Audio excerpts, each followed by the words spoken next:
io e te siamo amici. O forse dovrei dire io e tu siamo amici, visto che io e tu sono pronomi soggetto.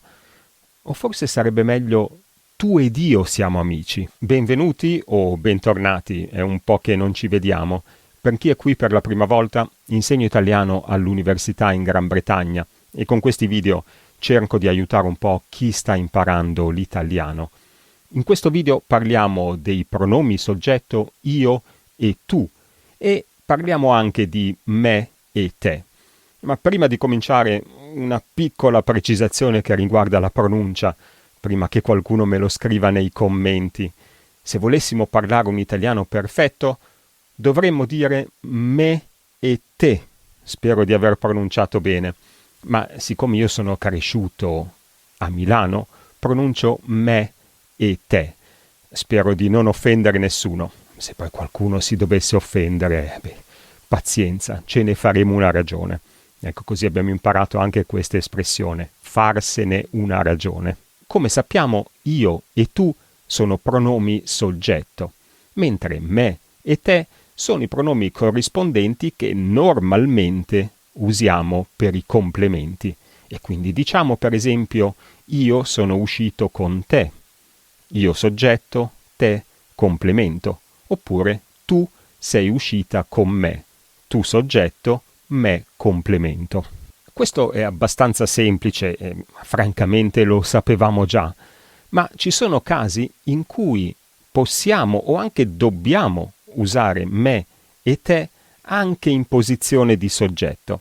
Seguendo la grammatica italiana di Serianni, un libro che conosciamo bene, ma anche possiamo seguire la grammatica italiana Zanichelli, vedremo 4 casi in cui appunto si usano me e te come soggetti.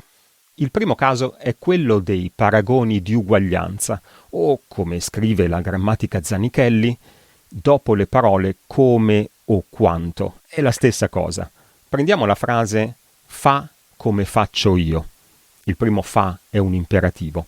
In questo caso, nella seconda parte della frase, dopo la parola come, abbiamo faccio io, quindi io pronome soggetto. Ma se con una frase forse più comune eliminiamo quel secondo verbo, dovremmo dire fa come me e non fa come io. Un altro esempio potrebbe essere la frase ne so quanto te e non ne so quanto tu. Quindi anche in questo caso usiamo il pronome complemento. Ma se volessimo ripetere il verbo, dovremmo dire ne so quanto ne sai tu. Quindi nei paragoni di uguaglianza, nel secondo termine di paragone, se manteniamo il verbo, usiamo i pronomi soggetto io o tu. Ma con l'ellissi del verbo, cioè se eliminiamo il verbo è sottinteso, usiamo i pronomi complemento me o te. Prima di passare agli altri casi, voglio fare una piccola precisazione che vale poi anche per tutti gli altri casi, quindi la faccio adesso così non la ripeto dopo, perché qualcuno potrebbe chiedersi ma perché parliamo solo di questi 2 pronomi, io e tu, e non anche di tutti gli altri, lui, lei, noi, loro, eccetera? Che cosa hanno di speciale questi 2 pronomi? È un'ottima domanda. Per rispondere dobbiamo capire cosa sono questi 2 pronomi me e te. Sono pronomi tonici o pronomi forti. Tonici, forti, è la stessa cosa. Quindi non sono quei pronomi che si spostano prima del verbo, come mi, ti, lo, la, eccetera. Ho parlato della differenza fra pronomi atoni e pronomi tonici in un altro video, poi lo metto alla fine di questo video o anche nella descrizione qui sotto. Pronomi tonici quali sono? Si usano per esempio dopo una preposizione. Prendiamo la preposizione a, una preposizione qualsiasi. Diciamo penso a me, penso a te, penso a lui o lei, penso a noi, penso a voi, penso a loro. Questa è la lista dei pronomi tonici, pronomi forti. Se la paragoniamo alla lista dei pronomi soggetto, vediamo che la differenza è solo nei primi 2, io e tu. Tutti gli altri sono uguali. E quindi il nostro video, per gli altri pronomi il problema non si pone, perché sono esattamente uguali. I pronomi forti sono uguali ai pronomi soggetto. E quindi diciamo, per esempio, fa come noi oppure fa come facciamo noi. Non c'è differenza in questo caso.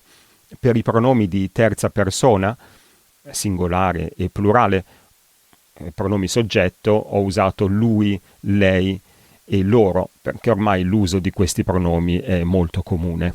Il secondo caso è quello in cui il pronome viene dopo il verbo essere, quando il soggetto è diverso. Non sono frasi poi molto comuni, ma parliamo di frasi come tu non sei me, io non sono te. Ci sono un paio di cose importanti qui da sottolineare.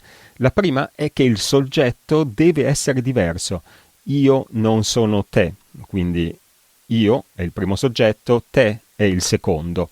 Nel caso in cui il soggetto sia lo stesso, invece si usa il pronome soggetto. Io sono sempre io e non io sono sempre me. Sei ancora tu e non sei ancora te. Almeno in teoria, perché questa seconda frase mi sembra un po' più accettabile e sicuramente si usa in certi contesti. La seconda cosa è che se vogliamo usare l'aggettivo stesso per rafforzare il pronome, torniamo ai pronomi me e te, anche se il soggetto è lo stesso. E quindi diciamo, per esempio, cerca di essere te stessa. Il terzo caso è quello di certe espressioni formate con un aggettivo. Povero me o povera me, ricordiamoci che l'aggettivo si accorda con il soggetto. Oppure un'altra molto comune è beata te o beato te. Per chi non conosce questa espressione, beato te o beata te significa quanto sei fortunato o fortunata, mi piacerebbe essere come te, mi piacerebbe essere nella tua situazione. Per esempio, non so, se mi dici io non ho bisogno di lavorare perché vengo da una famiglia ricca, ecco, ti risponderei beata te. A volte questa espressione può essere anche seguita da una proposizione introdotta da che. Beata te che non devi lavorare. Il quarto caso riguarda solo te, cioè non te come persona, riguarda solo il pronome te e non il pronome me. Questo è il caso in cui abbiamo due pronomi uniti dalla congiunzione e. Vediamo cosa scrive Serianni. Piuttosto comune te in funzione di soggetto, che appare ormai la regola in frasi coordinate quando il pronome di seconda persona sia al secondo posto, io e te, Ugo e te. Quindi un uso ormai diffuso che è diventato la regola. La grammatica Zanichelli scrive praticamente la stessa cosa. Te in funzione di soggetto è diffuso anche nell'uso più formale in frasi con due soggetti coordinati, quando il pronome di seconda persona singolare sta al secondo posto. E allora diciamo io e te siamo amici. Ma come abbiamo visto, attenzione, solo quando te sta al secondo posto. Se lo mettiamo prima, dovremo tornare a tu e dovremo dire tu ed io siamo amici. E come ho detto, questa cosa riguarda solo il pronome te. Quindi io, anche in seconda posizione, rimane io. Non diciamo tu e me, diciamo tu ed io oppure io e te. L'ultimissima cosa che voglio dire, per chi ha avuto la pazienza di arrivare fin qui, è che a volte, in contesti meno formali, attenzione, contesti colloquiali, a volte anche contesti magari influenzati da certi dialetti, possiamo trovare te al posto di tu come soggetto. Lo ripeto, contesti colloquiali, contesti informali, e in casi che non rientrano in quei 4 casi che abbiamo visto fin qui. Questo è un esempio preso dal film Mimì Metallurgico. No, roba. Guarda, te non ci crederai, ma io ci ho avuto una paura boia con quei vigliacchi. E voi? C'ho una fame. Ma lo sai che Uè c'ha una faccia di tola? Ma sai cosa ci ha detto sul muso la Violetta? Ci ha detto: te, carina, invece di vendere il manifesto, vendi le castagne, così nessuno ti dice niente. Hai capito che roba? Io mi chiamo Fiore, te? Com'è che ti chiami te? In questo caso abbiamo sentito un forte accento settentrionale e abbiamo sentito l'uso di te al posto di tu. Quest'altro esempio è preso da una canzone di Vasco Rossi che canta "Una canzone per te". Come non è vero? Sei te? Oppure questo esempio da un romanzo citato da Serianni, il romanzo è La ragazza di Bube. Te pensa solo a tener ferma la valigia sul manubrio. Come ho detto però dobbiamo fare attenzione perché si tratta di usi colloquiali che se non siamo sicuri, secondo me è meglio evitare. Grazie per avermi seguito fin qui. Come ho detto prima, chi vuole ripassare o approfondire o esplorare per la prima volta la differenza fra pronomi atoni e pronomi tonici può continuare con questo video. Ciao!